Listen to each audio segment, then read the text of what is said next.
Does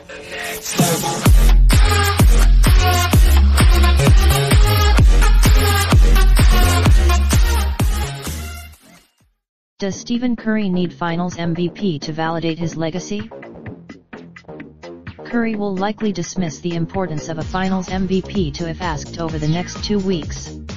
And he may even be. The opportunity ahead of Curry felt improbable just 3 weeks ago. He averaged just. Nobody will mistake Curry for a decoy after his last 6 games. The 2016, it wasn't just the point totals and long-range bombs that stirred the public's renewed love for Curry. The style was argued. Durant's injury changed the calculus. Curry danced, and Curry will be firmly in line for the Finals MVP if Durant misses even part of the Finals. Green would have to add. Some would argue Curry should have won the award in 2015 after averaging 26 points per game on 38.5% from 3. His remains a high. Durant has owned each of the last 2 Finals, even if his in 2017 is lost to history. Golden State winning the 2018 Finals could have leaned Curry's way. Durant averaged. The Finals MVP is a bit of a silly exercise to close each playoffs.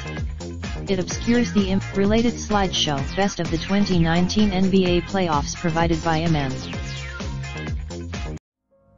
Raindrop, drop top, smoking, no cooking the hot pot. Fucking on your bitch, yeah, that. Looking up, open the park pot.